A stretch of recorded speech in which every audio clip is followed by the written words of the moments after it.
Buddy with Gemini Homestead. Guys, want to come to y'all today. We got this old tugger that I brought in and needs some work on it. Been sitting all winter and it's just not won't take the gas right when you hit a crank, but it don't want to take the gas right. So today we're gonna pull the carburetor off of it and tear it down and clean it, and hopefully we can get this thing going without a whole bunch of parts. So I figured I'd take y'all on this little journey, so come go with us. Alright, we are back. I told y'all a while ago we was going to pull the carburetor off. Well, I already had the carburetor off, so I'll correct that. I did take this nasty thing over to the parts washer to start with and wash it up, because it was some kind of funky baked on oil and everything else. A little Zenith carburetor. Ain't a whole lot to them. We need to fillet it out, see what's inside it, trash wise, try to clean all the jets out. We may end up even having to soak it. I got a little bucket of dip, we'll put it in if we need to, but if not, I'd like to just clean it and stick it back together if everything goes good, but it don't always work like that. You want it to, but it just don't do it. Reason I'm doing it, I got this thing right here in an old warehouse. It had been sitting there for a long time. And I mean, I drug it up on the trailer. They give it to me, it was free, so I brought it to the house. And it has so many uses, I'm gonna tell you. I brought it home, cleaned the fuel lines out, put a fuel filter on it, and got it to bust off and run. And it always cranked good, but it's a little bit hesitant when you're giving it gas, taking off. Miss Lippy don't have patience. So that's why I'm tearing it down now. It's because she wants it to go when she wants to go. She don't want to have to feather and play with nothing. She wants it to roll. So we're going to get it off play. The kids have drove this thing all over the yard. We have towed it and hauled. This deck you see right here where I got this deck actually goes up here where you can't even see to the engine. And I'll show y'all all that once we get it back together and we get it running. But it's just a big flat deck. This thing is solid iron. It weighs about, I'd say, 1,000 pounds. But the towing capacity on it is 1,250 pounds. You can set 1,000 pounds on the deck, 1,250 pounds, whatever you want. You can hook up to 800 to 1,000 pounds on the hitch and drag it. It will pull it. It ain't lacking on power or gears. Matter of fact, we hooked to a big trailer we had loaded down, and my grandson was driving, and he was moving it so I could mow and clean up in that corner, and was going to relocate the trailer. And when he come off the clutch, it didn't stop, but it stood up, reared a wheelie, and took off riding. So it does have the power. It is very useful. So we just need to get it running. So we're going to tear this old carburetor down, and y'all can watch along. We may fast forward through some of this, or get it apart. We'll come back and look a little closer. Let's get it torn out. Really don't need a whole lot of tools for this, unless it wants to be a booger. Sometimes they decide they want to be a booger. See, I throw the old white cloth out here just so the deck's black. It's a little bit harder to locate your little parts. I've got some parts trays, but I usually just throw a white cloth out. That way you can see what all's going on. We've had a lot of fun with this thing. We've rode it around the neighborhood. We have, I mean, you can set plant starts. I guarantee you can get, I know you can get 10 flats on here, single row. If you made you some stands, you could get even more than that. And you can haul just about anything you want. I've toted firewood on it. Like I say, I've got a 16-foot car haul trailer that I've hooked on the back with 2 bush hogs and a box blade and a bunch of other stuff on, and didn't have any problem pulling. Old float.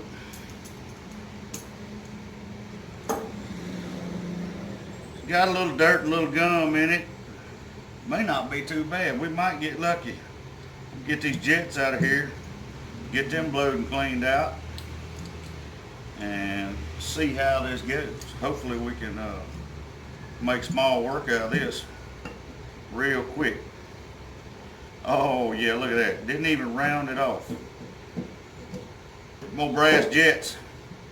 A lot of times, I can't hardly see through that one, so we'll probably have to run a tip cleaner through it.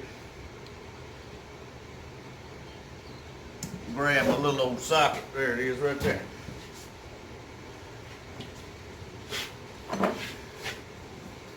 See if I got one skinny enough to fit down in there, handy.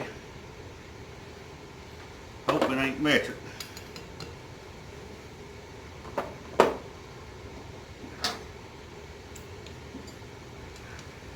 Not a whole lot to these things. These Zenith carburetors, actually, you can, on just about whatever they are, tractor, Wisconsin engine, you can go over to, a lot of times you can go to some of your box stores, some of your farm stores, and they carry a variety of ag parts. And they'll have parts for these Zeniths. That one there looks like,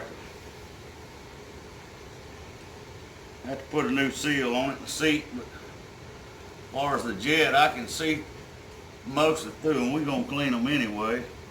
Now I got my glasses on. That jet there stopped up. That's about all on that end. You got a high-speed jet that goes in there, low speed. This is an updraft carburetor. Being what I mean by updraft is this is mounted and actually to the intake. The intake sits up here, so it draws the fuel instead of a downdraft. And the floats just hang on the bottom. Air inlet comes in on this side.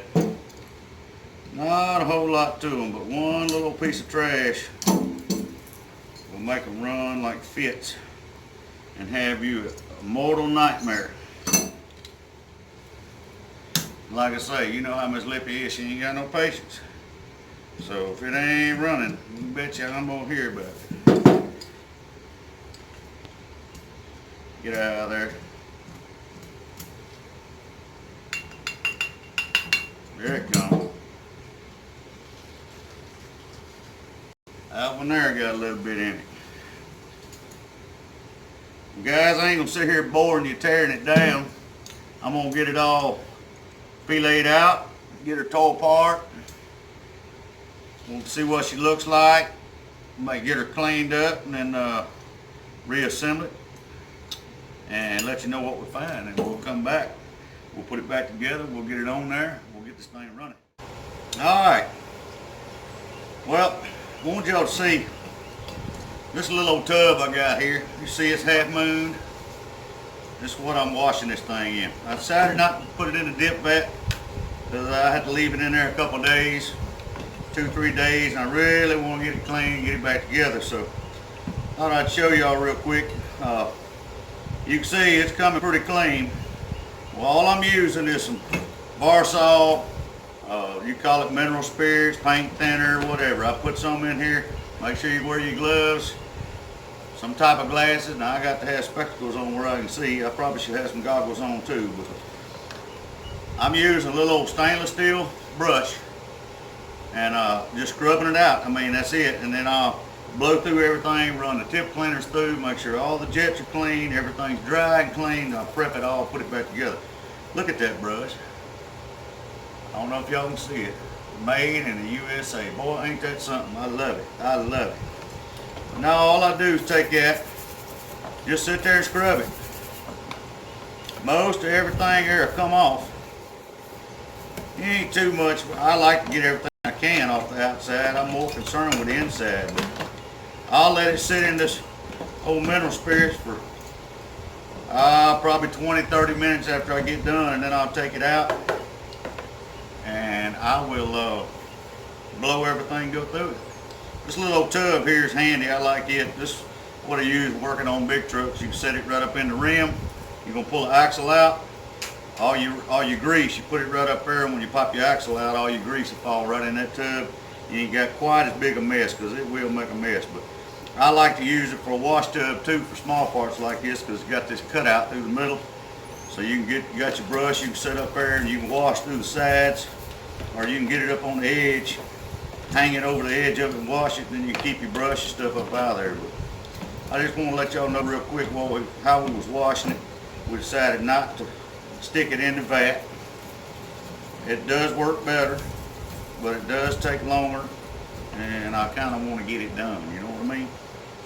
So alright, we will let it soak for a little bit. We'll blow it out, and we'll come back and we'll put it together, and we'll get this thing running.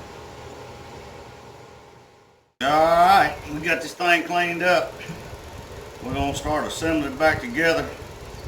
It wasn't too bad. We got real lucky. I'm going to tell you, real lucky.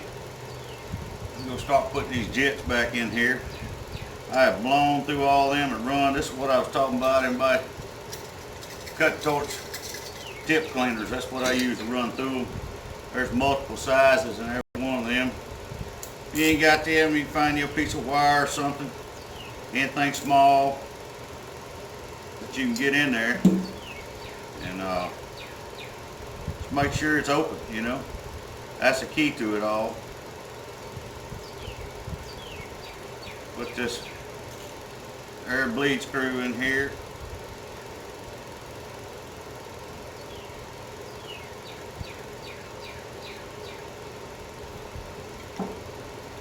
Get it run back in. I like to take mine, every one of them's got its own setting. Most of these little small ones, I run it into the bottoms out, and I back it out 1 1/4 turn to start with. That'll get you close, and you can adjust it when you get it on there. I've already put the needle and seat in it, the float. Got the float adjusted, checked it. On this dowel right here, set the float, basically you bend the float. It's a little brass, got 2 little ears on it, and you just bend it and set it. I've got a little gauge, I done put it up. It's a little plastic deal you set right there, and you measure the height from the base up. Nothing to it, real simple. This one was set right on the money, I'm gonna told you, which is a good thing. Get all these plugs and jets back in here. Went ahead, pulled the plugs out, checked them, cleaned them, checked the gap on them, made sure they was good, so they'd be firing right. And then also on this, depending on what setup you've got and what it's on, some of them have gravity feed, fuel pressure, and just gravity, and then some of them have pressure. Now this one here has got a little lift lever pump. Got a little diaphragm in it and a little lift arm. It's low pressure, but it's actually puts pressure because the tank is sitting down in the bottom of this thing, hung underneath it. And you can actually, on this one, it's got a port right here you can pull out. You put your gauge in there and check the fuel pressure on it without having to plumb into the line and all, so that's real good. You ain't got to worry about getting in a bind. Like I say, there ain't much to these little things. Not a whole lot at all. Helps if you put your glasses on where you can see. But they're really simple. But it's just that one piece of trash that'll mess you up every time. And I don't know how, you got a fuel filter on there, I don't know how you get a piece of trash in there, but you will. It will go, it don't matter what fuel filters you put on them. You can and will get you a piece of trash in them every time. It don't matter. I don't know what the problem is or what the deal is, but it sure will happen. Alright, that's in, that's tight. All that's good. Alright, and like I say, I ain't gonna bore y'all to death. I'm gonna stick this thing together and I'm gonna get it put on. And then we'll come back and see if we can fire it up and see what happens. Alright guys, we got this thing back together. Got the carb on it. Now I left the choke cable off because I'm probably going to have to choke it to get it to run because everything's dry right now. And we're going to hit the switch and see if we can get a little fuel up here and make this happen.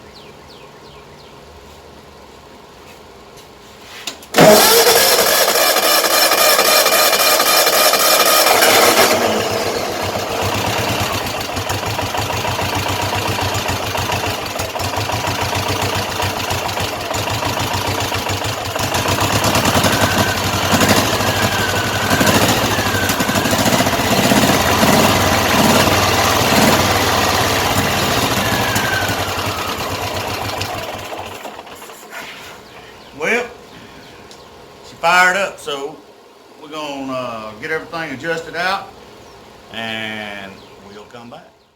All right, well, there she is. We have got her back together. As you can see, that thing's got a big old flat deck on the back. Look at there, even got the receiver hitch with the old deer on the back. It's what they use at the airport for luggage haulers and a lot of factories, manufacturing. They got a little headlight on the front. The only thing is it's got handlebars on it. Miss Lippy want to know if I can put her a steering wheel on there. Well, you know, we're gonna try. It'd have to be a big steering wheel to be able to turn it. But this thing comes in so much use around here. I tell you, you can push, pull, and drag with it. It'll tote about anything. And we're gonna take this thing down the road for a minute.